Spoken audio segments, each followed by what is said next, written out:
Now, Samajwadi Party leader Amit Jamai has hit out at the Bharatiya Janata Party, saying that the BJP has been creating optics to win the local body elections, which is why they're in fact bringing up Atiq's issue repeatedly. Yogi Adityanath ji पूजा पाठ वाले, भगवान को याद करने वाले इंसान हैं, अच्छे इंसान हैं जो लोग पूजा पाठ करते हैं, लेकिन उनके अंदर एडमिनिस्ट्रेशन चलाने की स्किल नहीं है। ये जो चुनाव को लेकर, निकाय चुनाव को लेकर जो माहौल बनाने का काम चल रहा है, गुजरात से लाना जाना, भारतीय जनता पार्टी का चुनाव में कोई फायदा नहीं होने वाला है। जो आपने स्टार प्रचारक उतारे हैं गुजरात से, प्रयागराज की मेयर सीट आप बचाना चाहते हैं। ब्रजेश पाठक बोलते हैं कि परिवारवाद, अरे नंद गोपाल नंदी जी की पत्नी है मेयर, तो परिवारवाद, खानदान, जातिवाद, ये तो बीजेपी आरएसएस की पहचान है। Well, Manish Yadav now joins us.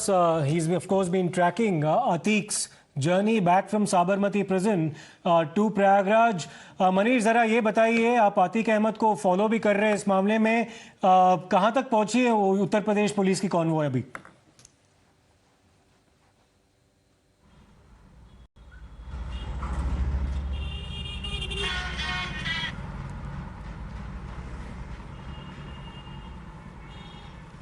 यार इंग्लिश में पैच हुए हैं क्या?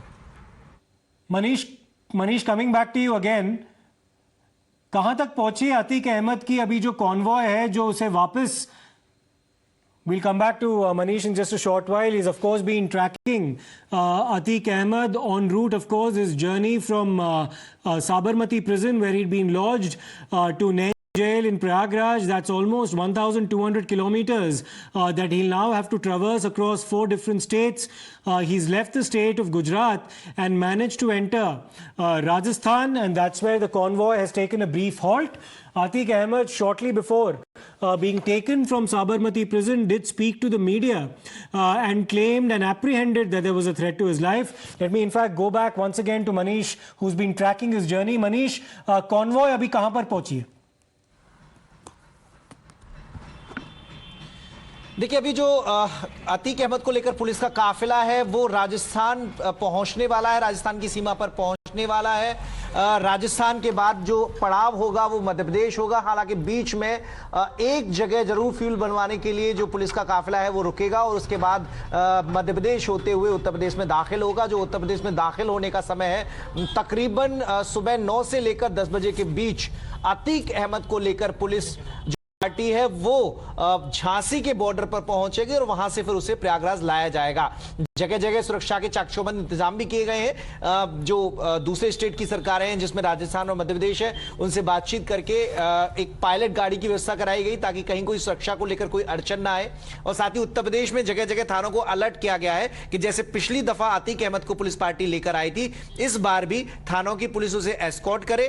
पहले झांसी के बाद उरई होते हुए बुंदेलखंड एक्सप्रेस पर ये काफिला आएगा, वहां से चित्रकूट होते हुए प्रयागराज उसे लेकर जाया जाएगा। कल शाम तक ये अतीक अहमद को लेकर पुलिस पार्टी प्रयागराज पहुंच जाएगी। नैनी जेल उसे रखा जाएगा, परसों कोर्ट में पेश किया जाएगा। बड़ी चीज ये है कि अशरफ बहानेबाजी कर रहा था कि उसकी तबीयत खराब है, उसे वीडियो कॉन्फ्रेंसिंग के जरिए कोर्ट में पेश किया जाए, लेकिन पुलिस की कोशिश ये है कि मेडिकल चेकअप करा लिया जाए और फिट होता है तो अशरफ को फिजिकल पेशी के लिए लाया जाए और उसकी तैयारी भी की गई है। तो ये 2 बड़ी जो अहम चीजें हैं घटित होने वाली हैं। इसके अलावा अतीक अहमद को इस बार साबरमती जेल प्रशासन ने उसका पूरा सामान दिया है, तो चर्चा इस बात की भी है कि कोर्ट में पुलिस अतीक अहमद की उमेशपाल हत्याकांड में रिमांड पर लेने की कोशिश करेगी और 14 दिन की रिमांड ले जाने के लिए कोर्ट में अपील करेगी। और इस रिमांड अवधि के दौरान अगर कोर्ट परमिशन दे देता है तो अतीक अहमद से वो राज उगलवाने की कोशिश होगी।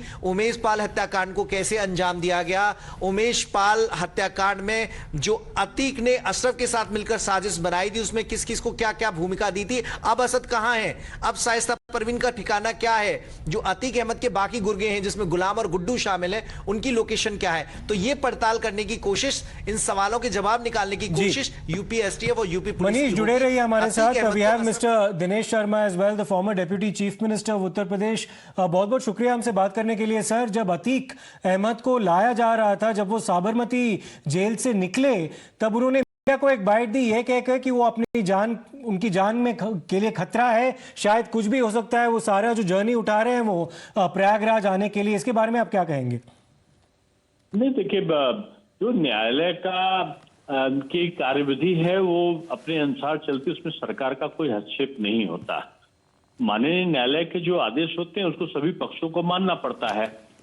अब सरकार पूरी तरीके से सुरक्षा देने में पूरा सरकार का हमेशा प्रयत्न रहा है, और पिछली बार भी आप देखेंगे कि पूरी सुरक्षा के साथ लाने का काम सरकार के द्वारा किया गया है। अब जो कानून है वो अपना काम करेगा। अब जो अपराधी तत्व है वो अपना काम करते हैं, कानून अपना काम करेगा, और नियम के विरुद्ध सरकार कभी काम करती नहीं है। अब किसी को डर लग रहा है तो इसमें दोष किसका है? अगर किसी ने गलत किया होगा तो वो डरेगा, अगर गलत नहीं किया तो क्यों डरेगा? सरकार निष्पक्ष है, और सरकार किसी के खिलाफ कोई भी गैर कानूनी कार्य करने के लिए कभी भी सरकार आगे नहीं आई है। मैं इतना ही कह सकता हूं कि न्यायालय का काम है कि वो किसको रिमांड पर देते हैं, न्यायालय का काम है कि किसको सजा देते हैं, उसमें सरकारी हस्तक्षेप का कोई प्रश्न नहीं उठता। और सर, अगर अतीक अहमद ये कह रहा है कि उनको आशंका है कि शायद उनको कुछ भी हो सकता है, क्या एक अंदाजा नहीं है, एक इंडिकेशन नहीं है कि किस तरह का डर पैदा किया गया है उत्तर प्रदेश में, खास करके जो लॉ एंड ऑर्डर को ब्रेक करते हैं उनके खिलाफ?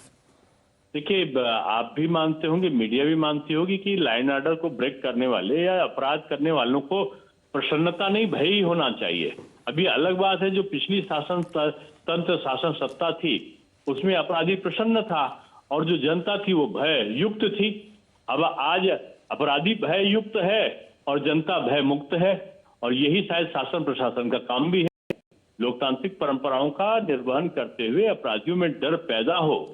शायद ये पुलिस का काम है और सरकार उसको कार्य प्रदान करती है, लेकिन नियम के अनुसार काम हो इसको वो सुनिश्चित कराती है। एक आखिरी सवाल सर आपसे, क्योंकि हमने उमेश पाल के परिवार से भी बात किया तो उन्होंने कहा कि किडनैपिंग के मामले में तो अतीक अहमद को कन्विक्शन भी हो गई है, सेंटेंसिंग भी हो गई है, लेकिन हत्या जो हुई उस मामले भी इंसाफ मिलना चाहिए। तो इसमें सरकार क्या, उनका योगदान क्या रहेगा और क्या करना चाहेगी सरकार कि इस मामले में इंसाफ मिले? जानते हैं कि न्यायालय की विधि में, मैं फिर से उसको रिपीट करूंगा, कि सरकार उसमें हस्तक्षेप नहीं कर सकती, और न्यायालय से उम्मीद करनी चाहिए कि भारत का न्यायालय बड़ा निष्पक्ष है, और निष्पक्षता से जब उन्होंने अपहरण में उम्र कैद दी है तो निश्चित रूप में उससे जघन्य अपराध हत्या है।